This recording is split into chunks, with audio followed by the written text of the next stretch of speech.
It is the faith that repairs, restores, and revives the very essence of one's own nature.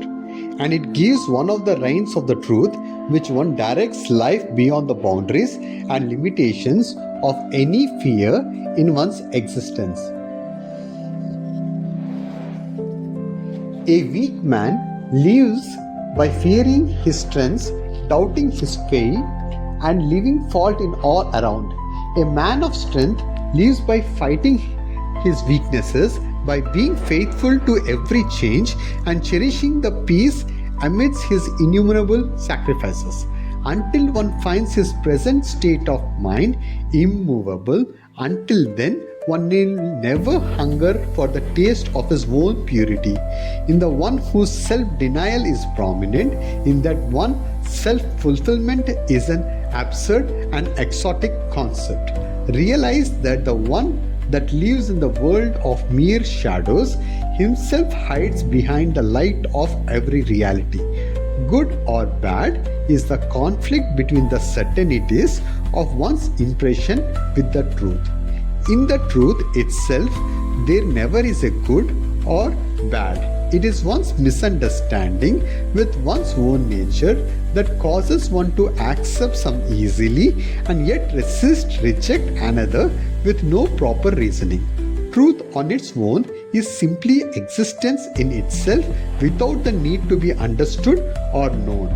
All existence is born from the very essence of this truth, and to experience its supremacy, one has to live and adhere to its ideals.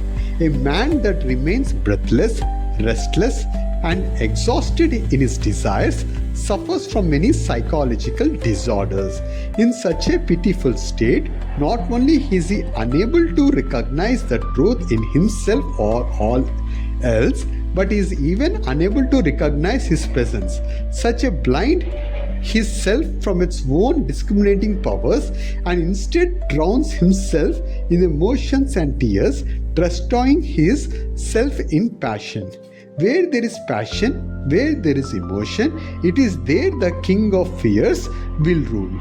But even such a man that seems to have lost everything for nothing will find from that so-called loss the roots of his own self. That is the promise that the Bhagavad Gita holds for its devoted readers. Yes, it's never too late, nor it is too early to receive peace from within. The right to live in one's own truth can never be taken from anyone, no matter what his past may have been. Let it be Gita, let it be Bible, let it be Quran. If you rhetorically understand, recognize the truth, the ultimate strength that this holy scriptures gives to its sincere learner is to recognize that oneness. One shatters only when one accepts his self to be the weakness. That is the light that the holy scriptures, like Bhagavad Gita, sheds upon the one who has lost his self within the fear of his mistakes. Whatever one does, one must do it with the conviction of purity. Whatever one is unable to do, one must never regret. Whatever one can't do, one must never resent, and whatever one wishes to do, one must never repeat. That is the freedom that the Bhagavad Gita bestows to its lovers. Imperfection is the misuse of perfection. When one drinks too much alcohol, he is called drunkard. Yet when the same alcohol is used small dose as a medication, it is considered as a curative agent. Hence, it is not the alcohol that is the enemy, but it's the use of its moderate limitation that makes it beneficial. Moderation is the key of a mastermind. That is the balance that the Holy Scriptures equates to its earnest seeker. Imagine if each one desired his own solitude, where would each one in the world would hide? How would society and mankind function if one desired peace only for himself and his loved ones? One can never receive God when one runs away from his own duty. In fact, it's one's devotion to duty that gives one with the mind that is devoid of any thoughts while being in the midst of the most intense activity. Duty is the expression of self-discipline. Self-discipline is the love of the self-awareness.